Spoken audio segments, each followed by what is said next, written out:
Do you hear it? The soft hum of your own heartbeat, steady yet fragile, tethering you to the reality you've chosen to ignore. It's easy, isn't it, to float along the surface, chasing what glimmers, what promises escape, what masks the truth. But hear me, the escape is an illusion, a lie, a fleeting breath, gone before you know it. All of us have been told that life is a thing to be conquered, a thing to be won. But we have forgotten the essential question: what are we running from?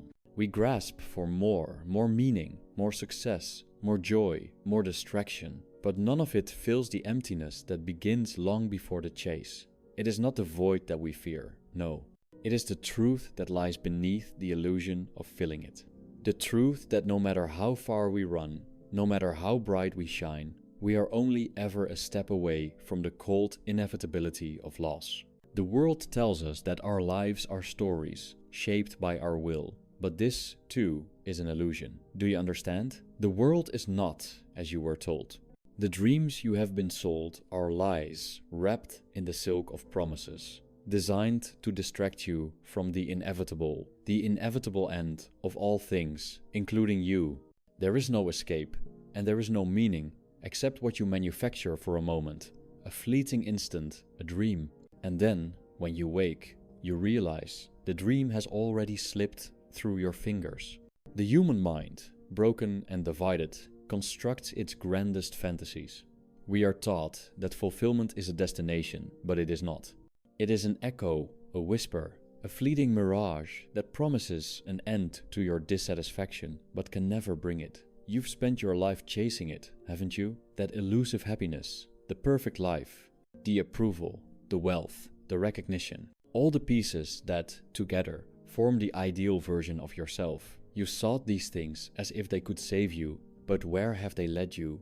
What do you hold now, at the end of the pursuit? Only exhaustion, only an emptiness that no accomplishment can fill. You see, all that you sought, it was never yours to possess. The chase itself, the delusion of reaching something final, has only served to distance you from the most crucial question: what would you be if all of this were stripped away? The mind, so afraid of stillness, clings to distractions, to accomplishments, to the masks of others. The chase is a dream, a carefully constructed theater. The illusion of progress, of significance, is but a mirage created by the mind's insatiable hunger for meaning. But ask yourself, what does it truly mean to be free? Freedom is not in acquiring what the world tells you to want. No, freedom is in the quiet surrender to the truth of what is. And that truth, painful, honest, raw, has always been here, beneath the surface. Look now at your life, at the things you have built, the relationships you have forged, the identity you have clung to. Do you see them? The fragile things? The things that can vanish in the blink of an eye? The things that you thought would hold you together, but instead have always been quietly crumbling beneath the weight of your need for them. For what is it that you truly possess? What have you carried through your years that is impervious to time's decay? Nothing. Nothing but the shadow of your own desire. Desire for something more, something other, something better. Yet in all this wanting, have you ever stopped to wonder why the soul is so eternally restless? There is no perfect life to be lived, no perfect self to become. The truth is far darker, far more fragile. And yet, in its dark clarity, there is liberation. And yet, what you have failed to understand is this: there is beauty in the sorrow, there is truth in the dark, for the soul is forged in the fire of its trials, its moments of quiet anguish. The pain is not the problem, the pain is the messenger. You were not born to be happy, you were born to be human. And being human means you are bound to suffering. And this is where the paradox lives. You cannot find peace by avoiding pain. You will never be free by running from your fears, your losses, your inevitable end. No, peace comes in surrender, in acceptance, in realizing that there is nothing outside of you that can solve the problems within you. Not a job, not a lover, not an achievement. The only salvation is in surrendering to the truth that this is it. There is no more. The grand narrative of life, the myth we are all fed, is that we are heading towards something. We're all on a journey, aren't we? But what if this journey is nothing but a cycle, a repeating loop, and when it ends, we return again, just as we were? All that is left in the wake of that cycle is not a greater meaning, but the quiet acceptance that this is all there is. So, what is left after the illusions die? Only truth. Only raw, unadorned truth. And truth, like the cold wind of the early morning, will burn at first. It will freeze your skin and make your bones ache. But in the quiet surrender to that wind, in the acceptance that you are not above the forces of nature, you find the one thing that cannot be taken from you, peace. Not the peace of the deluded, not the peace of the ignorant, but the peace of the one who has seen it all. The one who understands that suffering is not a failure. It is the path, the way, the road to self-realization. This, then, is the truth you must face. You are not in control, but in the loss of that illusion, you find something deeper, something more profound. You find yourself, not the self you dreamed of, not the self that you think you should be, but the self that is born from the ruins of your illusions. What is left after the illusions die? Nothing, and yet everything, and in that nothing you are free. The world is but a stage, a performance where we all play our parts, unknowingly bound to the script of our desires. And yet, who among us dares to question the role they have been given? We move like puppets, unaware that the strings which pull us are those of longing and fear. The very essence of life, in its rawest form, is suffering not some abstract concept, but the inevitable consequence of existence itself. From the moment we are born, we begin the slow and painful process of losing everything. Our bodies grow frail, our minds grow weary, and all that we once held close slips away, little by little, until only the emptiness remains. And still, we persist. Still, we reach for things outside of ourselves, as if they might offer some relief from the torment of simply being. But the truth is this: no matter how far we stretch our hands, we can never grasp the meaning we seek. It is forever just beyond our reach, like a mirage shimmering on the horizon. We chase it relentlessly, driven by an insatiable need for something more, something to fill the aching void that accompanies our every breath. But there is no more, there never was. The chase itself, the endless pursuit, is the illusion that there is something to attain, something to possess, something that will finally satisfy the hunger that gnaws at our very being. This is the cruel nature of desire. It feeds upon itself, growing ever larger, never content. Every satisfaction is but a momentary reprieve, a fleeting respite before the next wave of yearning comes crashing down. You think you know what you want, but what you truly want is not a thing, nor a state, nor an achievement. What you want, what all of us want, is escape. Escape from the relentless grasp of time. Escape from the shadows of suffering that follow us wherever we go. But there is no escape, for the shadows are part of us, and to flee from them is to flee from ourselves. And so we build our illusions. We surround ourselves with comforts, with distractions, with the false promises of happiness that the world offers so freely. We construct our lives around the belief that if we only have enough, achieve enough, become enough, we will finally be free. But freedom, true freedom, does not lie in the accumulation of things, nor in the pursuit of hollow ideals.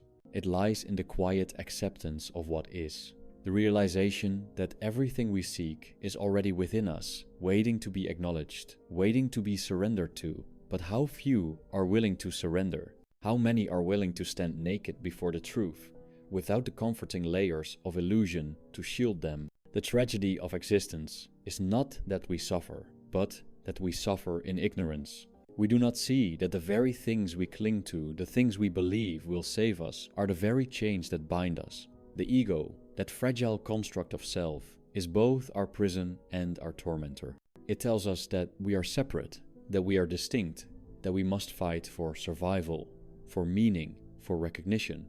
But in truth, we are nothing more than fleeting expressions of the same force that moves the stars. And in the end, we will return to that force, as all things must. The ego will dissolve, the illusions will fade, and what will be left? Only the quiet stillness of acceptance. What, then, is the purpose of this suffering? What, indeed, is the meaning of life?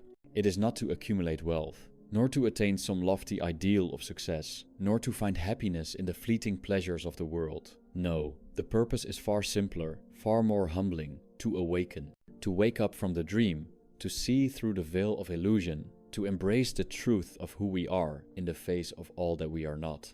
For it is only through suffering that we can strip away the layers of pretense, only through loss that we can understand what it means to truly live. The pain that we avoid, the suffering we dread, is not our enemy, it is our teacher. It is the very means by which we come to know ourselves, and in knowing ourselves, we come to know the world. The tragedy of the human condition is that we seek meaning outside of ourselves, when the only meaning that can ever be found lies within. We look to others, to society, to the future, to promises of a better life, to fill the void. But all these things are fleeting, and when they slip through our fingers, as they inevitably will, we are left with nothing but the raw, naked truth of our own existence. It is in that moment of realization, that moment when all illusions die, that we finally come face to face with the reality of who we are. And so we return to the beginning, to the unvarnished truth of suffering. The truth that life is not a reward, nor a punishment, but a process of becoming. To live is to suffer, and to suffer is to become. In every wound, in every loss, in every heartbreak, we are sculpted, we are refined, we are made into something truer, something more real. The pain is not the problem, it is the path. The path that leads us, if we are willing to follow it, to the deepest realization that the only true liberation is not in the rejection of suffering, but in the acceptance of it. There is nothing to be gained in this life, nothing to be achieved that will fill the emptiness you feel. You may gain wealth, power, fame, but in the end, these are but shadows, fading and ephemeral. What remains, after all has been taken away, is the quiet realization that what you sought was never outside of you. It was always within. And in that realization, there is peace, not the peace of the naive, not the peace of the fool who believes he can escape, but the peace that comes with seeing the truth and being willing to live with it without pretension, without fear. This is the paradox of existence, that in the very surrender to what we fear most, we find what we seek. Not a fleeting happiness, not a life free from pain, but a life that is full of meaning, full of truth. And in this fullness, we find the liberation we have always longed for, not by fleeing from suffering, but by embracing it as the very essence of life. For what is life, if not the dance of light and shadow? What is freedom, if not the acceptance of our own limitations? What is peace, if not the stillness that comes when we stop fighting against the truth of who we are? And yet, this is where the trap lies, that we continue to resist the truth, to fight against it, to bend and twist it to fit our desires. We delude ourselves with the notion that we can control life, that by grasping for more knowledge, more experience, more success, we can shape our destiny. We can define who we are. But the truth is far more insidious. It reveals itself not through the force of will, but through its own silent inevitability. Life does not bend to our desires. It is not here to satisfy us, nor to fulfill our selfish cravings. Life is an indifferent, cold force that neither rewards nor punishes.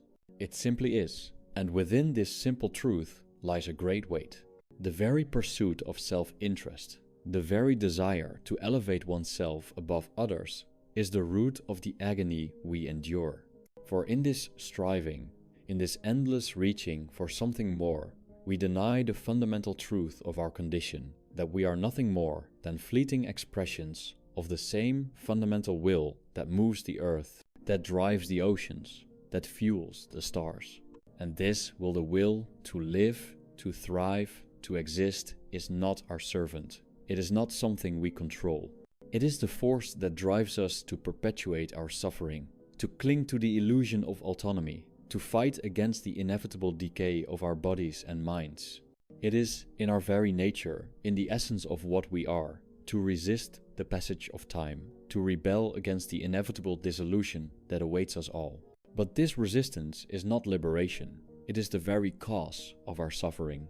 The more we cling to life, the more we wish to escape suffering, the more we push against the inevitable flow of time, the more we entrench ourselves in our pain. It is in the struggle, in the fight to control and to possess, that the greatest suffering is born. It is only when we let go, when we relinquish the illusion of control, that we begin to find solace.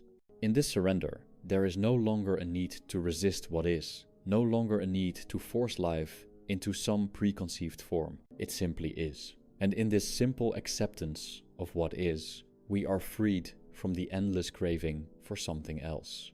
How many have lived their lives in pursuit of the fleeting joys, the hollow promises of fulfillment, only to reach the end and realize that what they sought was never what they needed. The wealth, the fame, the love, the power, these are but illusions, veils that hide the truth of what lies beneath. All the while, they believed that happiness could be attained, that peace could be found in the acquisition of things, in the gaining of status, in the pursuit of external validation.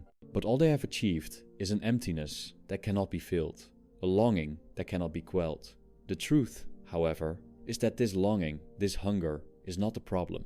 It is simply the voice of your soul calling you back to itself. When you strip away the illusions, when you face the truth of your existence without the comforting layers of distraction, you will see that there is nothing to hold on to, nothing to possess.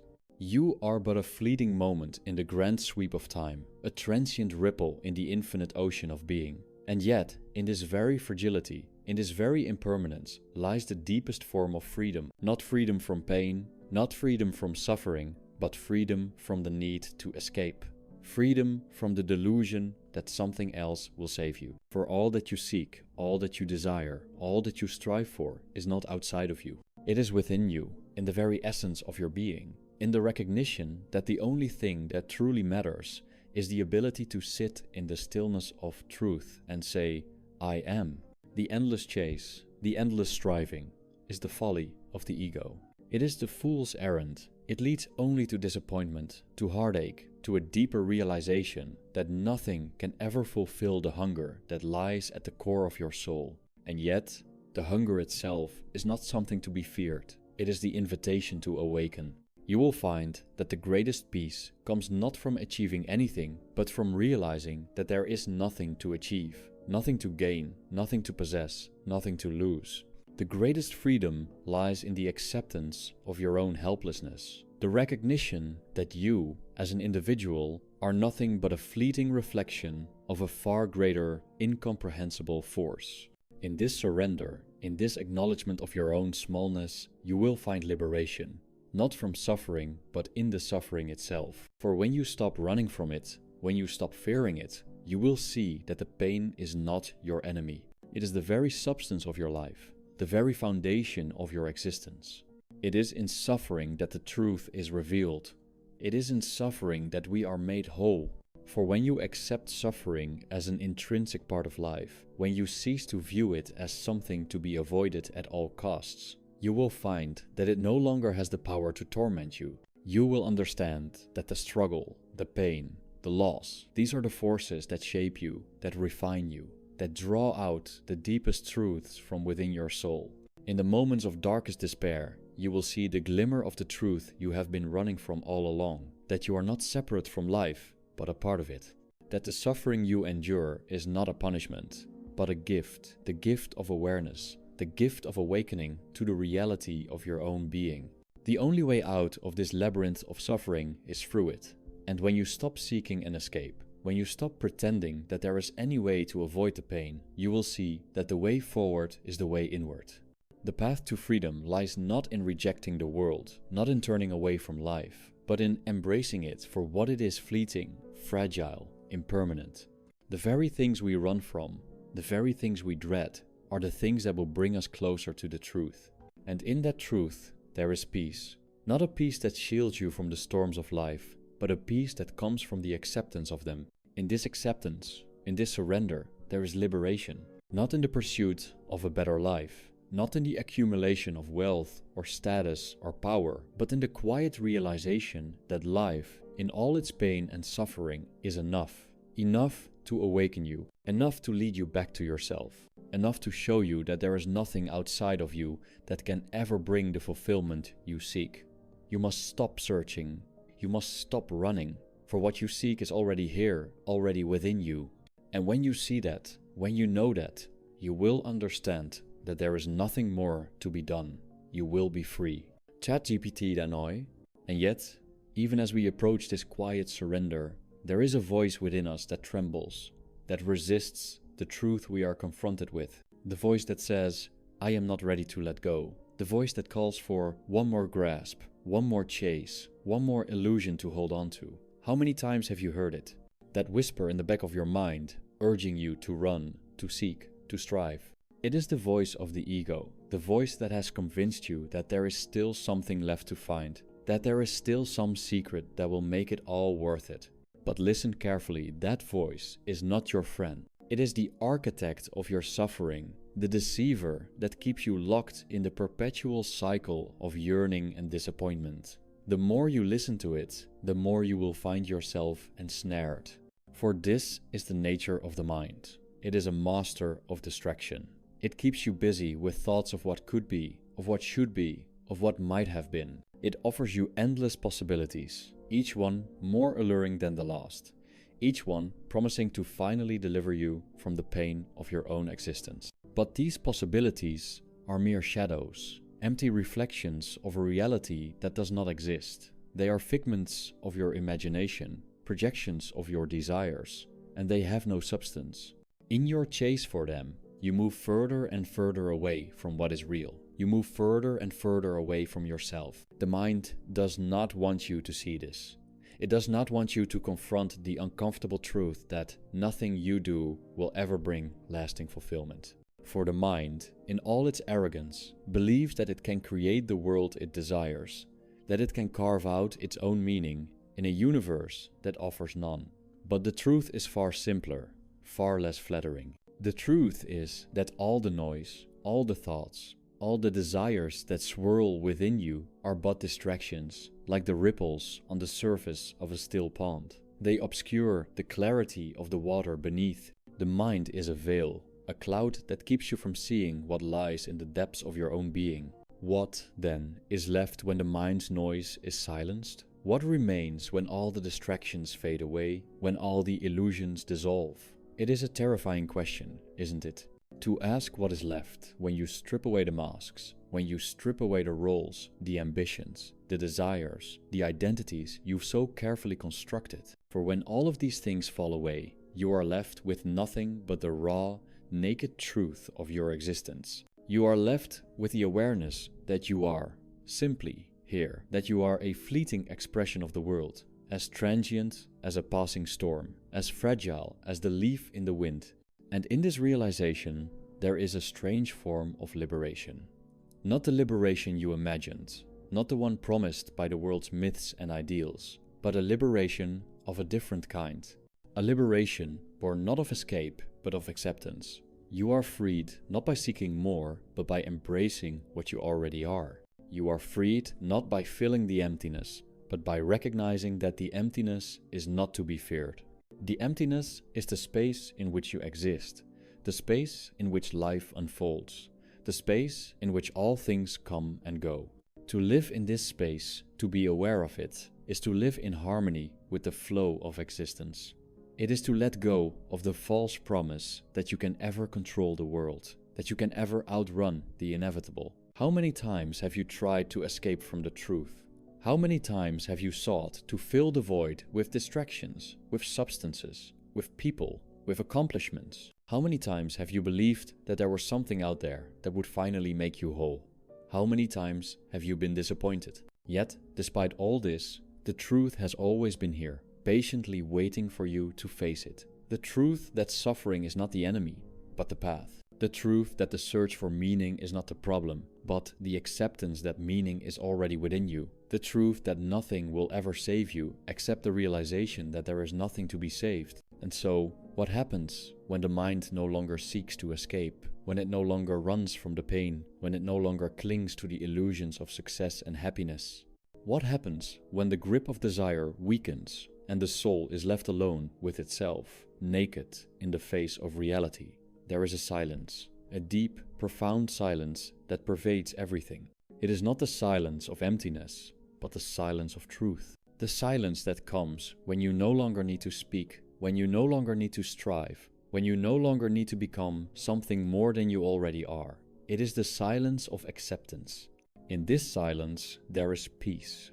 Not the peace of the fool, not the peace of the person who believes that the world is kind, but the peace that comes from seeing the world for what it is: imperfect, fleeting, fragile, and accepting it nonetheless. The peace that comes from recognizing that suffering is not an aberration, but an intrinsic part of life. The peace that comes from understanding that there is nothing to fear, because there is nothing to lose. In this silence, in this peace, there is a kind of transcendence, but not the transcendence you once imagined. It is not the transcendence of the ego, the transcendence of the self that believes it can rise above the world. No, it is the transcendence of the soul that has surrendered all pretensions, all desires, all illusions. And in this surrender, you will find what you have been seeking all along. Not a life free from suffering, but a life that is free from the need to escape it. You will find the ability to simply be. To be with yourself, to be with the world, to be with life as it is, without the need to change it, without the need to possess it, without the need to make it conform to your will. And in this being, in this quiet presence, you will find the deepest form of freedom. Not a freedom that comes from control, but a freedom that comes from acceptance. What is left when the illusions die? What is left when the masks fall away and the noise subsides? What remains is not a person, not a self, but the awareness of being. And in this awareness, there is a peace that surpasses understanding. A peace that cannot be described, a peace that simply is. It is the peace that comes when you stop seeking, when you stop striving, when you stop running. It is the peace of knowing that you are not the dream, but the dreamer. The peace of knowing that you are not separate from life, but a part of it. And in this peace, there is nothing more to seek. There is only the quiet joy of being here, now, just as you are. And so we arrive, not at some grand conclusion, but at the quiet threshold of acceptance. It is a place where words falter, where the mind's incessant chatter ceases, and only the rhythm of existence remains. For in truth, there is no conclusion. There is no final end, no ultimate meaning that can be seized or held. There is only this moment, this breath, this fleeting pulse of being that passes through us and then vanishes. The search, the struggle, the endless striving, it was all for this. To understand that in the end there is nothing to be understood. There is only what is. And in this realization there is both sorrow and relief. The sorrow of knowing that all we have sought was never more than an illusion, a fleeting dream that promised to ease our pain, but only deepened it. Yet there is also relief, the quiet liberation that comes from seeing the illusion for what it truly is. The veil falls away, and in its place is the stillness, the unadorned truth that we have always been seeking. Not some distant goal, not some far-off happiness, but this, the unremarkable, unspectacular reality of being. It is the simplicity of existence that we have always run from, isn't it? We have mistaken the complexity of our desires for the richness of life, the noise of our thoughts for the depth of our souls. But life is not complex. It is not a puzzle to be solved, nor a riddle to be unraveled. It is simply this, a moment passing through us like a breath. The essence of it is not to be found in the accumulation of experiences, not in the piling up of achievements, or the amassing of wealth. It is in the emptiness, in the stillness, in the surrender to what is. We were told, weren't we? We were told that life was a journey to be conquered, that happiness was a destination to be reached, that fulfillment could be attained if we simply tried hard enough. But this was always the greatest of lies. The destination was never outside of us. The journey was never about what we could achieve or possess. The journey was always inward, toward the realization that there is nothing more to find than what already exists within us. And in this realization, there is not despair, but peace. The mind, so restless, so hungry, has been quieted. It no longer clamors for more, no longer insists upon some distant prize. It has seen, at last, that the pursuit itself is the prison, and the freedom lies not in the gaining, but in the letting go. We are not meant to be more than we are. We are not meant to be anything but what we are. Fleeting, fragile, vulnerable beings who are here for a moment and then gone. And this is enough. This is more than enough. This is all that can ever be. In this surrender, we find not a loss, but a return to ourselves. Not a death, but a rebirth. For when we accept the impermanence of all things, when we surrender to the natural flow of life, we find that we are no longer bound by the need for anything. We no longer need to escape, to chase, to fight. We are free, not because we have conquered the world, but because we have surrendered to it. Free, not because we have risen above life, but because we have embraced it in all its rawness, in all its beauty, in all its tragedy. And so we stand, not as victors, but as witnesses to the quiet unfolding of existence. We do not need to prove ourselves. We do not need to demand anything from life. We have seen the truth, and in that seeing, we are free. Free from the tyranny of desire, free from the shackles of the ego, free from the endless search for meaning that never ends. We are simply here, in this moment, alive, aware, and enough. What is left after the illusions die? Nothing, and yet everything. We are left with the bare, unvarnished truth of our own being. We are left with the peace of knowing that we are part of something greater, something infinite, something eternal, and that we need not strive to become it. We are it, in all our imperfection, in all our vulnerability. And this is enough. This is all there is. And in this simple knowing, we are finally truly free. For freedom is not the absence of suffering, it is the presence of truth. And in the truth, there is peace, not a peace that shelters us from the storm, but a peace that arises when we no longer resist it. This is the final liberation, not from the world, but from the need to escape it. It is not the freedom to have everything, but the freedom to need nothing, to simply be, and in this being, we are whole.